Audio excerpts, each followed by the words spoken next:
अभी हमने नया channel EMS tuition classes start किया है।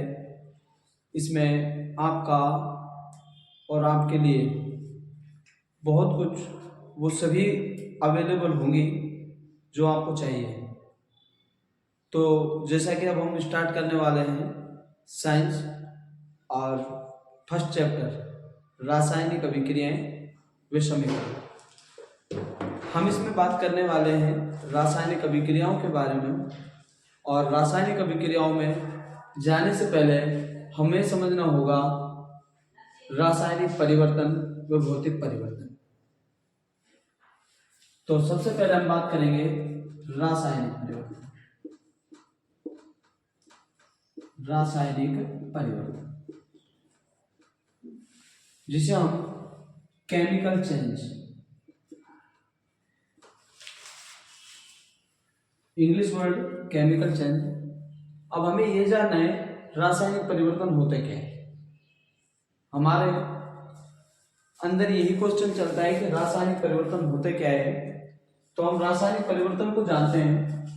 देखो, रासायनिक परिवर्तन जो होता है, किसी भी पदार्थ के रासायनिक गुण तो बदल जाते हैं परंतु भौतिक गुण अपरिवर्तित होते हैं।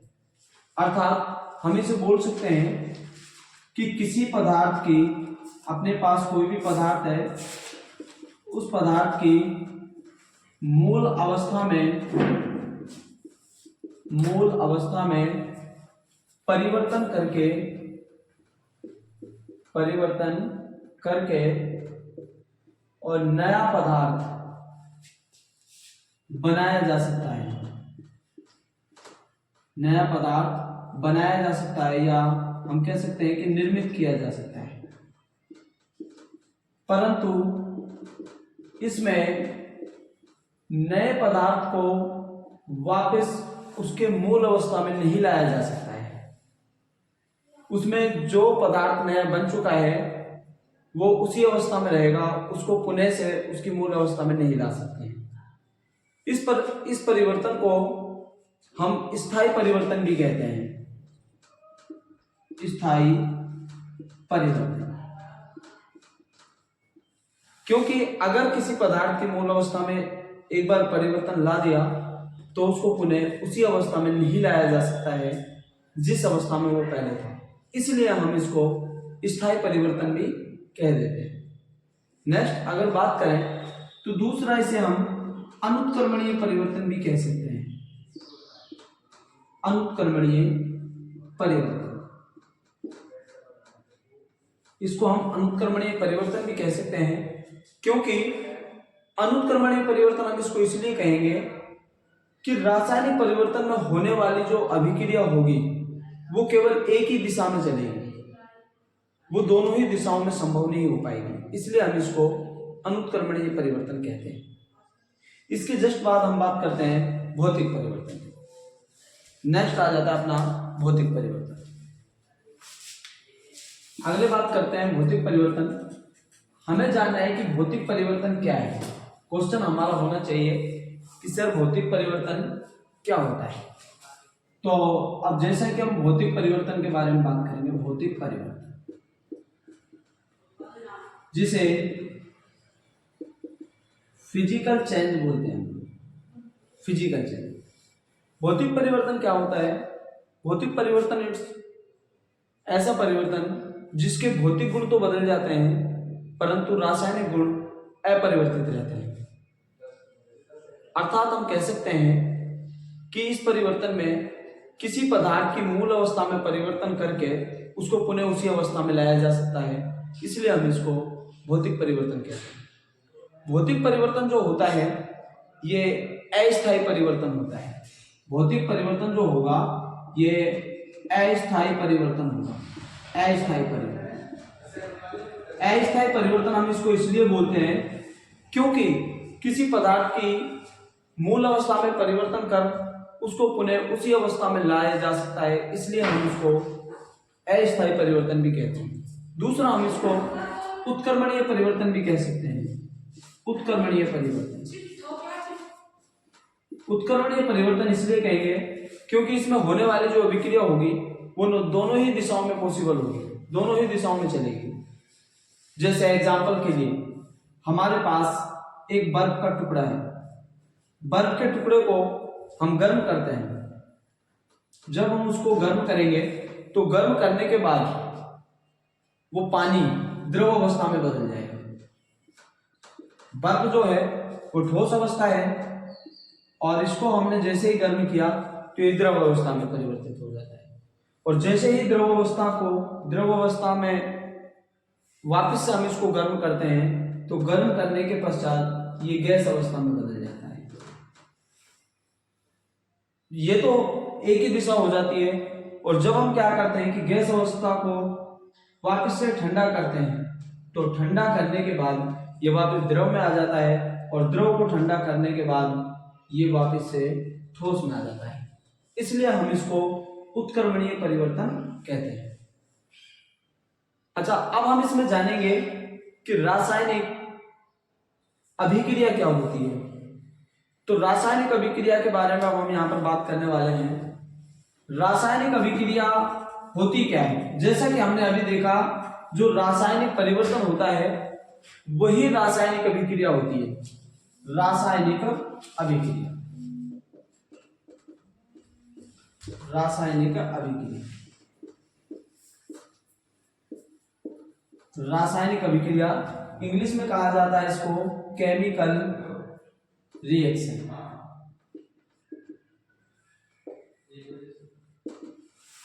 रासायनिक अभिक्रिया क्या होती है? रासायनिक अभिक्रिया का मीन्स होता है कि जो रासायनिक परिवर्तन होता है उसे ही हम रासायनिक अभिक्रिया कहते हैं। इट मीन्स ऐसा परिवर्तन जिसमें नए गुणों वाले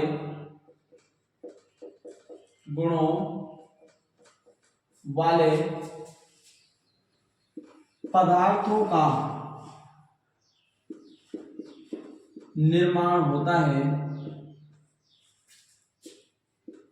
निर्माण होता है, रासायनिक अभिक्रिया कहलाती है। रासायनिक अभिक्रिया कहलाती है।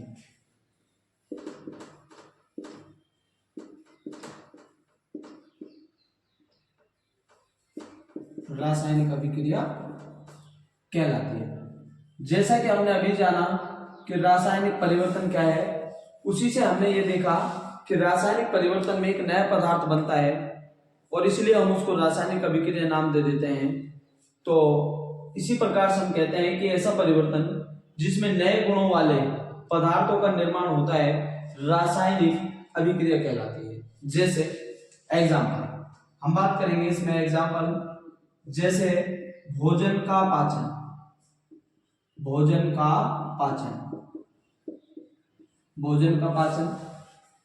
इंग्लिश में इसको बोल देते हैं डाइजेशन ऑफ फूड। नेक्स्ट कागज का जलना, कागज का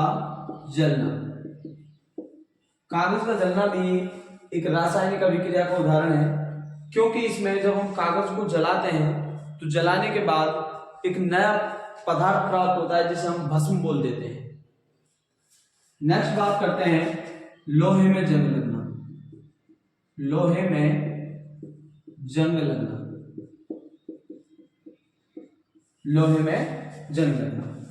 देखो, लोहा जो होता है जब वो वायु के संपर्क में आता है और नमी के संपर्क में आता है तो उसके ऊपर एक ब्राउन यानी भूरे कलर की परत जमा हो जाती है जिसे हम जंग लगना बोल देते हैं या जंग कह देते हैं। ये इसके कुछ रासायनिक अभिक्रिया के उदाहरण है, और भी इसके बहुत सारे उदाहरण हम लिख सकते हैं इसमें। नेक्स्ट हम बात करते हैं रासायनिक अभिक्रिया। तो रासायनिक अभिक्रिया की एक अभिक्रिया करते हैं हम। जैसे एग्जाम्पल के लिए हम बात करते हैं, हमारे पास Zn धातु है और Zn धातु की अभिक्रिया हम H2SO4 यानी सल्फ्यूरिक अम्ल के साथ कराते हैं। तो जब Zn धातु की अभिक्रिया सल्फ्यूरिक अम्ल के साथ कराते हैं तो Zn धातु जो होता है वो सल्फेट के साथ मिलकर के और लवण बना लेता है, जिसको हम कह देते हैं ZnSO4 यानी जिंक सल्फेट, और इसमें से हाइड्रोजन गैस है वो निष्कासित हो जाती है। ये रासायनिक अभिक्रिया को प्रदर्शित करने वाली समीकरण है। नेक्स्ट इसको हम लिख सकते हैं कि रासायनिक अभिक्रिया को प्रदर्शित करने वाली समीकरण, को प्रदर्शित करने वाली समीकरण। नेक्स्ट हम इसमें बात करेंगे अब जो रासायनिक अभिक्रिया में भाग लेने वाले पदार्थ होते हैं। रासायनिक अभिक्रिया में जो भी पदार्थ भाग लेते हैं, हिस्सा लेते हैं, पार्टिसिपेट करते हैं, उन्हें हम अभिकारक बोलते हैं। मीन्स अभिकारक, अभिकारक। रासायनिक अभिक्रिया में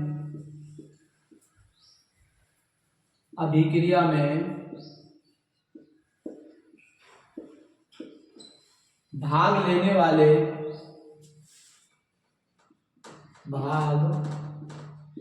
वाले पदार्थ अभिकारक कहलाते हैं।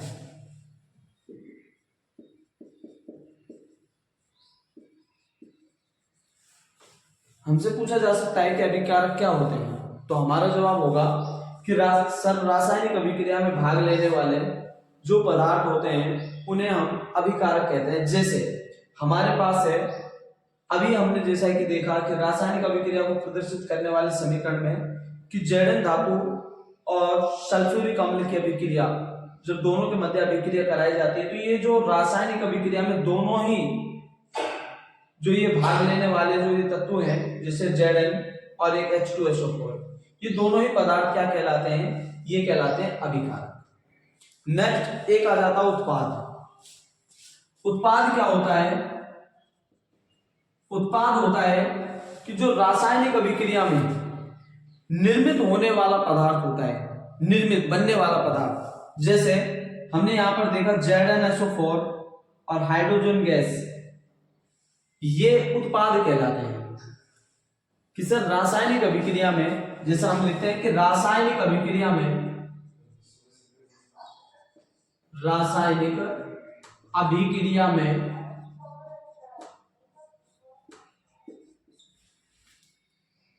नए बनने वाले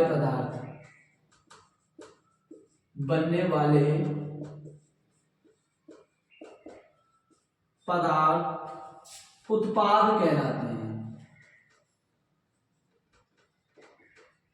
उत्पाद कहलाते हैं।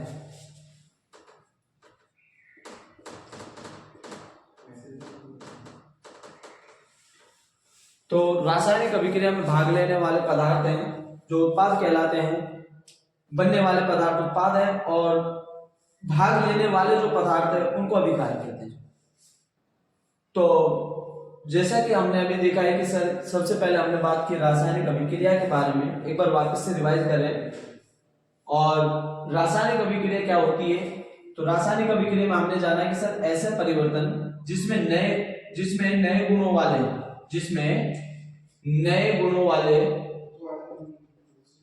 वाले पदार्थों का निर्माण होता है, रासायनिक अभिक्रिया कहलाती है। जैसे भोजन का पाचन, कागज का जलना, लोहे में जंग लगना, ये रासायनिक अभिक्रिया के उदाहरण हैं। उसके बाद रासायनिक अभिक्रिया को प्रदर्शित करने वाले समीकरण हमने क्या देखा कि हमने इसका एक विधि भी या मेथड कर सकते हैं हम अपने, लेकिन बगैर शिक्षक की सहायता से नहीं करना है।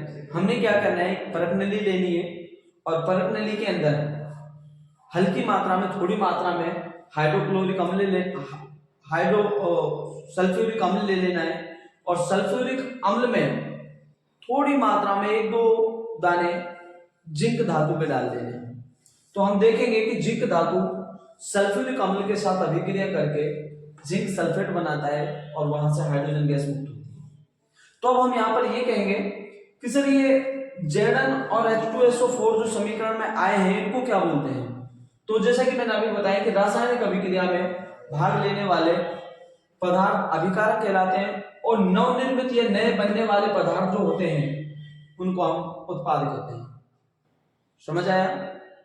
तो समझ आया हो तो अपने चैनल को सब्सक्राइब करें, लाइक करें, और अगर आपको ये नोट करना है तो आप इसका डायरेक्ट स्क्रीनशॉट ले सकते हो।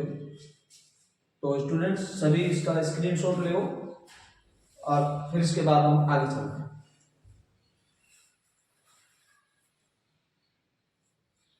तो सभी ने स्क्रीनशॉट ले लिया होगा। अब हम इसमें आगे की तरफ चलते हैं और अब हम बात करेंगे कि रासायनिक अभिक्रिया के कुछ प्रेक्षण। तो रासायनिक अभिक्रिया के प्रेक्षण क्या हैं? जैसा कि हमने अभी जाना था कि रासायनिक अभिक्रिया में जो है नए पदार्थों का निर्माण होता है, तो उसी के अकॉर्डिंग हम इनके कुछ प्रेक्षणों के यानी कुछ इसके टेस्ट जानते हैं कि इसकी क्या टेस्ट है। तो सबसे पहले हम बात करेंगे कि रासायनिक अभिक्रिया में एक तो पदार्थ की अवस्था में परिवर्तन होता है। पहला प्रेक्षण की बात करें, पहला जो प्रेक्षण है इसका टेस्ट है, उसे हम यही देखेंगे कि सर मैं हेडिंग डाल रहा हूं रासायनिक अभिक्रिया, रासायनिक अभिक्रिया के प्रेक्षण, क्रिया के प्रेक्षण। और प्रेक्षण नंबर फर्स्ट, और प्रेक्षण नंबर फर्स्ट अपना होगा अवस्था में परिवर्तन, अवस्था में परिवर्तन। अब हम बात करेंगे कि सर रासायनिक अभिक्रिया में अवस्था में परिवर्तन किस प्रकार से आएगा। तो रासायनिक अभिक्रिया में अवस्था परिवर्तन के बारे में बात करते हैं तो इसके लिए हम एक इसके लिए हम एक विधि करेंगे और विधि के लिए हम बात करते हैं इसमें सबसे पहले हम इसमें एक मैग्नीशियम रिबन लेते हैं, मैग्नीशियम रिबन जिसका प्रतीक होता है Mg, और मैग्नीशियम रिबन को हम ऑक्सीजन की प्रेजेंटेशन में उसका दहन कराते हैं। तो जब हम मैग्नीशियम रिबन का ऑक्सीजन की प्रेजेंटेशन में दहन कराते हैं, हम लिख देंगे यहाँ पर ऊपर इसमें ऑक्सीजन की, ये इधर दहन लिख देंगे, ऑक्सीजन की उपस्थिति में इसका दहन कराते हैं। तो दहन कराने पर हम देखते हैं कि यहाँ पर बनता है MgO, जिसको हम मैग्नीशियम ऑक्साइड कह देते हैं। लेकिन हमें यहाँ पर थोड़ा ये भी ध्यान रखना है कि एक तो हमारे पास दो साइड होती हैं, एक तो LHS और दूसरा RHS। तो हमें ये देखना है कि LHS जो होती है, LHS में अपने पास जो हमने तत्वों को जो लिया है उनका LHS में और RHS में जो अणुओं की संख्या जो होनी चाहिए वो बैलेंस होनी चाहिए। तो हम यहाँ पर देखते हैं कि सर हमारे पास LHS में ऑक्सीजन की संख्या 2 है, ऑक्सीजन के अणु 2 है। तो यहाँ पर हम देख रहे हैं RHS में कि ऑक्सीजन के अणु केवल 1 है, तो यहाँ पर भी 2 होना चाहिए। तो यहाँ पर इसको 2 करने के लिए हम क्या करते हैं, इसमें आगे 2 लगा देते हैं। तो यहाँ पर भी मैग्नीशियम के हम 2 अणु ले लेंगे, तो ये हमारी समीकरण भी संतुलित हो जाती है और अवस्था में परिवर्तन हो जाएगा। कि देखो सर पहले हमने क्या देखा था कि मैग्नीशियम जो है एक ठोस अवस्था का था और यहाँ पर ये जो धातु है, और इसके बाद ये क्या बन गया है, मैग्नीशियम ऑक्साइड बन गया है। तो इसकी अवस्था में परिवर्तन। दूसरा बात करते हैं रंग में परिवर्तन। रंग में देखो रंग में परिवर्तन किस प्रकार से, देखो हम क्या करते हैं, हमारे पास एक विलयन होता है कॉपर सल्फेट। हम क्या करते हैं, बीकर के अंदर थोड़ी मात्रा में कॉपर सल्फेट का विलयन लेते हैं CuSO4। सपोज दैट हमारे पास एक परख नली है, परख नली के अंदर हमने थोड़ी मात्रा में कॉपर सल्फेट का विलयन लिया है, CuSO4 का विलयन, CuSO4 का विलयन। और कॉपर सल्फेट के विलयन के अंदर हम थोड़ा लोहे का कण डालेंगे इसमें, लोहे के कण। तो जब हम इसके अंदर लोहे के कण डालेंगे तो हम जैसा कि पहले हम आपको बता रहे हैं कि लोहे के कण को डालने से पहले जो कॉपर सल्फेट का जो विलयन जो होता है वो नीले कलर का होता है, इसका रंग होता है वो नीला रंग होगा। लेकिन जैसे ही हमने इसके अंदर लोहे के कण को डाला, लोहे के कण इसमें डाले, तो हम देखेंगे कि सर लोहा इसके संपर्क में आने पर और इस जो विलयन का जो कलर है अब वो नीला ना रह करके और हल्का ग्रीन हो जाता है, हरा हो जाता है। मीन्स ये बन जाता है FeSO4 और इसमें से Cu अलग हो जाता है। तो इसमें हमने देखा कि पहले जो CuSO4 जो विलयन था वो नीले कलर का था, लेकिन बाद में जैसे ही लोहे के कण डालने के बाद हमने देखा कि अपने पास नया विलयन बना जिसको FeSO4 बोलते हैं, जिसको फेरस सल्फेट, और इसका जो कलर है वो चेंज होकर के अब हो जाता है हरे रंग का। तो दो बात क्लियर। तो परीक्षण नंबर 1 को हमने पढ़ा अवस्था में परिवर्तन, और दूसरा हमने देखा कि सर उसके रंग में परिवर्तन। तो अवस्था में परिवर्तन हमने क्या देखा था कि सर मैग्नीशियम को हम ऑक्सीजन की उपस्थिति में जब जलाते हैं तो जलाने के बाद हम देखते हैं कि वहां बनता है मैग्नीशियम ऑक्साइड। तो उसकी पहला तो ये हो गया कि सर उसकी अवस्था में परिवर्तन। दूसरा हम बात कर रहे थे कि रंग में परिवर्तन। रंग में परिवर्तन हमने देखा कि सर कॉपर सल्फेट का विलयन है और उसको हमने एक बीकर में लिया है, लेकिन याद रखना जब भी हम ये प्रयोग करेंगे बगैर शिक्षक की सहायता बगैर नहीं करेंगे। कॉपर सल्फेट के विलयन में थोड़ी मात्रा में, हल्की मात्रा में और फेरस यानी लोहे के कुछ छोटे कण इसके अंदर डालेंगे तो हम देखेंगे कि इसका जो कलर है वो चेंज होकर के अब ग्रीन यानी हरे कलर का हो जाता है। तो तीसरे बात करते हैं इसके अंदर हम नंबर C, और C पर आ जाता है इसमें गैस का उत्सर्जन। गैस का उत्सर्जन, गैस का उत्सर्जन, गैस का उत्सर्जन इसमें क्या, इसमें इसको कैसे समझेंगे कि सर गैस में गैस का उत्सर्जन कैसे होगा। तो हम बात करेंगे, हमें क्या करना है, सबसे पहले जिंक धातु लेनी है। हमने जिंक धातु को लिया और जिंक धातु को हम डालते हैं H2SO4 के विलयन में, जिसको सल्फ्यूरिक अम्ल बोलते हैं। जब हम H2SO4 के विलयन में जिंक धातु को डालते हैं तो हम देखते हैं कि यहां पर जो Zn धातु जो होती है ये सल्फेट के साथ में अभिक्रिया करके और ZnSO4 जिसको जिंक सल्फेट बोलते हैं वो बना लेता है और इसमें से गैस बाहर निकल जाती है जिसको हाइड्रोजन गैस कहते हैं। ये इसमें से उत्सर्जित हो जाती है। तो ये भी हमें क्लियर हुआ कि सर गैस का उत्सर्जन किस प्रकार से होगा। तो गैस के उत्सर्जन में हमने जाना कि सर हमने क्या किया, सबसे पहले जिंक धातु ली, लेकिन सबसे पहले इसके लिए जब हम प्रयोग करते थे परखनली लेते हैं और परखनली के अंदर सबसे पहले हम हाइड्रोक्लोरिक अम्ल डालते हैं, वो सॉरी H2SO4 अम्ल डालते हैं, H2SO4 जिसको सल्फ्यूरिक अम्ल बोलते हैं। और सल्फ्यूरिक अम्ल लेकर के और अब हम इसके अंदर थोड़ी मात्रा में जिंक धातु डालेंगे। जैसे ही जिंक धातु को डालते हैं तो डालने के बाद हम देखते हैं कि सर जिंक जो होता है वो इसके साथ अभिक्रिया करके और जिंक सल्फेट बना लेता है और इसमें से बाहर क्या निकल जाता है, हाइड्रोजन गैस। तो ये इसके परीक्षण नंबर 3 हो गया। परीक्षण नंबर इसका तीसरा। तो हमने 3 टेस्ट कर लिए। पहला टेस्ट हमने अवस्था में परिवर्तन देखा, दूसरा हमने रंग में परिवर्तन और तीसरा हमने देखा गैस का उत्सर्जन। एक होता है ताप में परिवर्तन।